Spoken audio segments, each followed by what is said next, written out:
Perfeito, mestre. Agora, a sua visão, mestre Hillion, e também, dentro dessa pergunta, como que você acha que o seu pai enxergava suas principais virtudes, mestre Hillion?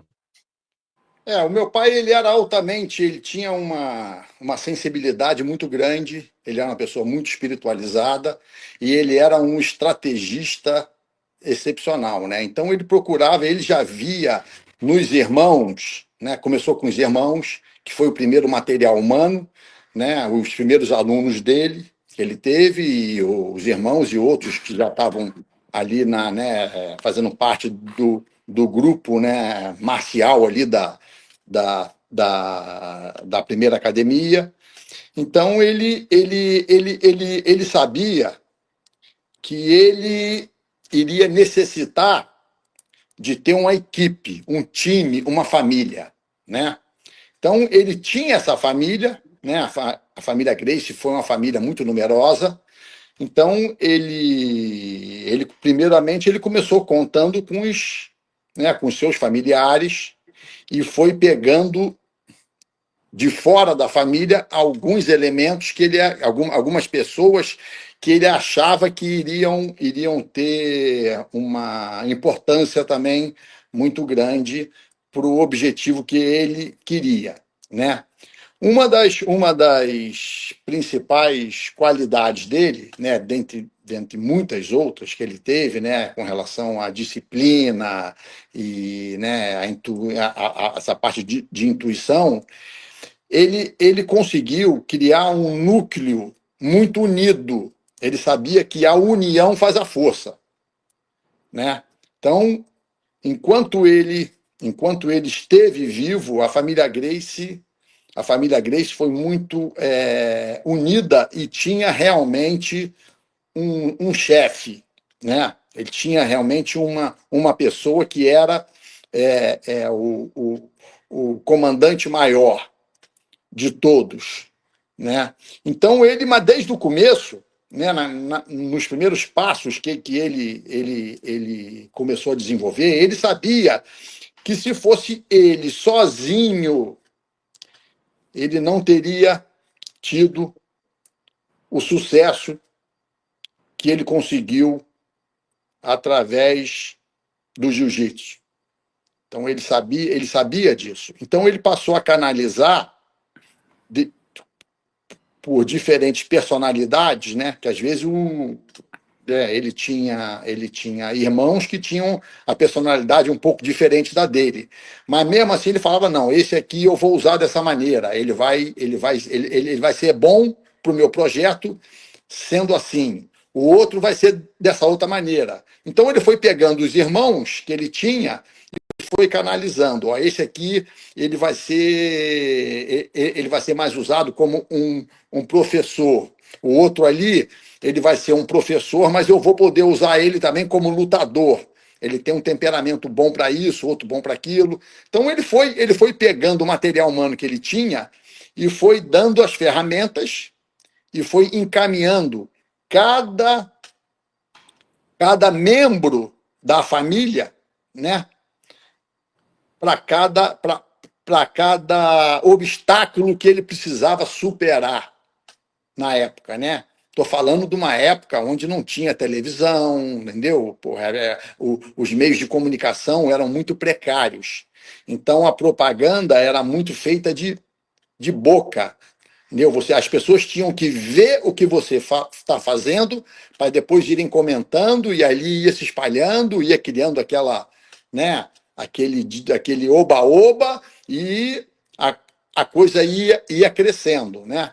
Então ele foi, vamos dizer assim, nesse sentido, como fosse o arquiteto. Ele arquitetou, ele projetou a evolução passo a passo que ele teria que superar, que não eram poucas, né? Ele era só para lembrar, a primeira geração da família Gracie, os primeiros praticantes da família Gracie eram todos por volta de 60 quilos, entendeu? Acho que nunca, entendeu? 60 e poucos quilos, não tinha nenhum Gracie avantajado fisicamente. Então, como é que você vai para pensar como é que você vai querer dizer tudo uns magrelo, pequeno, estatura pequena, leve, né? E tinha mais cara de jogador de xadrez do que de lutador. Como é que você pega um núcleo desse e você começa a querer mostrar, a princípio, no Brasil inteiro, que eles tinham o conhecimento da arte marcial mais eficiente, né? Que a modalidade deles era uma modalidade de alta, né, alta eficiência corporal, em termos de defesa pessoal. Então, eles começaram a ser questionados. Aí que a intenção dele não foi brigar com ninguém, não foi fazer lutas assim que para denegrir a imagem de ninguém e nem para querer mostrar superioridade pelo ego de mostrar que eu sou melhor do que você. Ele queria implantar o jiu-jitsu. E ele viu que, infelizmente, naquela época, a maneira que ele teria de fazer isso seria fazendo o mais fraco se igualar ou superar o mais forte. Então, esse foi um choque que teve na sociedade. Né? As pessoas começavam, opa, mas como é que pode aquele cara ali de 100 quilos não ter vencido aquele de 60? Ou as lutas davam empate, ou era vitória dos Gracies. Então, quer dizer, estou falando isso, 99% dos combates eram assim. Então, a coisa eles começaram a pegar fama com relação a isso. Então, isso aí foi uma coisa assim estratégica dele, que ele começou a ver e começou a colher os frutos, né? Ele começou a receber mais alunos, adeptos, começou a ser mais reconhecido, né? Porque até então ele não era nada, ele não era ninguém. Ele era apenas uma pessoa passando dificuldades financeiras, tinha que sustentar, né? A princípio, ajudar a sustentar os irmãos, e começou. E o que eu estou falando antes dele até ter filhos, né? Ele foi praticamente um segundo pai para os irmãos mais novos, né? O Hélio, então, o tio Hélio, ele assumiu a paternidade do tio Hélio com 11, 12 anos de idade. Porra. Ele botou o tio Hélio debaixo do braço, ele foi o segundo pai do tio Hélio. Então, né, e foi o mais novo, na verdade, o mais novo foi o que realmente abraçou a causa dele, né? Os outros tiveram um papel fundamental também, todos foram bons, todos tiveram participação nessa difusão, né, e aperfeiçoamento do jiu-jitsu, mas o tio Hélio, como era o mais novo, ficou mais tempo com meu pai. O tio Hélio trabalhou para o papai como funcionário do papai durante 30 anos, dentro da Academia Gracie. Quem era o patrão do tio Hélio era o papai. O tio Hélio era 100% subordinado ao papai em tudo que o papai dizia. Entendeu? Quem formou a personalidade do tio Hélio foi Carlos Gracie. Essa foi a base, né? E o tio Hélio e meu pai foi muito bem correspondido com relação a isso, né? O tio Hélio dava a vida pelo papai, entendeu? Se o papai mandasse ele pular de qualquer lugar, pular da janela do prédio, ele pulava. Ele acreditava no papai 100%. E fazia o que o papai mandasse naquela época. Imagine a responsabilidade de você ter um discípulo que faz o que você mandar. Imagina a sua responsabilidade, né, emocional que você tem de um irmão teu mais novo ser totalmente submisso a você e morrer pelo irmão mais velho. Então, esse casamento, não que os outros não tenham sido importantes. O tio Jorge, por exemplo, foi o primeiro campeão esportivo brasileiro, fez lutas maravilhosas. Foi um grande lutador, uma pessoa, foi de uma técnica brilhante. Mas ele ele escutou o papai até um certo ponto. Depois que o papai fez ele ficar famoso, ele achou que que seria melhor para ele não render homenagem ao papai. Então, isso aí foi a base do jiu-jitsu. Mas quem... E aí o meu pai viu que ele estava se desviando um pouco do caminho, que ele via a coisa longe acontecer, então ele viu que quem ele teria que contar mesmo era o tio Hélio, que o tio Hélio realmente foi o braço direito dele, e foi realmente assimilou tudo que o papai queria, inclusive não só física, como tecnicamente e mentalmente também, né? Mas o tio Hélio tomava aula com todos os irmãos. Essa conversa do que o tio Hélio aprendeu jiu-jitsu olhando, isso é a história da carochinha. Quem fala isso é para querer desmerecer os irmãos mais velhos. Tio Hélio tomava aula com Gastão, com Oswaldo, com Jorge e com o papai, com todos os irmãos, tomava aula como todo aluno tomou. Até o dia que o meu pai viu uma oportunidade do tio Hélio, ele deu uma aula para um aluno, o aluno gostou da aula que ele deu, e ele viu a oportunidade de falar assim, não, agora eu acho que é o momento, eu vou efetivar o tio Hélio no corpo da Academia Gracie, de professores. E convenceu o aluno gostou muito da aula dele.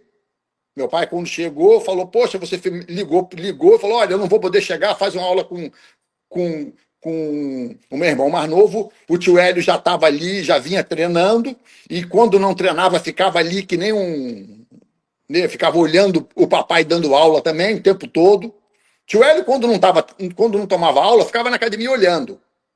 Então ele ficava ali o dia inteiro na academia. Ou ele tomava aula com os irmãos, ou ele ficava olhando. Mas essa história de que só ficou, nunca botou o kimono, nunca deu um treino, e ficava olhando, se for assim, a minha mulher ela é faixa preta de jiu-jitsu quinto dan. Porque ela fica na academia, ela me ajuda, ela fica vendo dar aula o dia inteiro, e aí?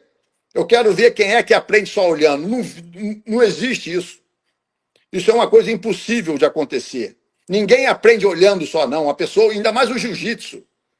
Senão a gente aprende por livro. Eu vou comprar um livro e vou aprender tudo por livro sem nunca vestir o kimono.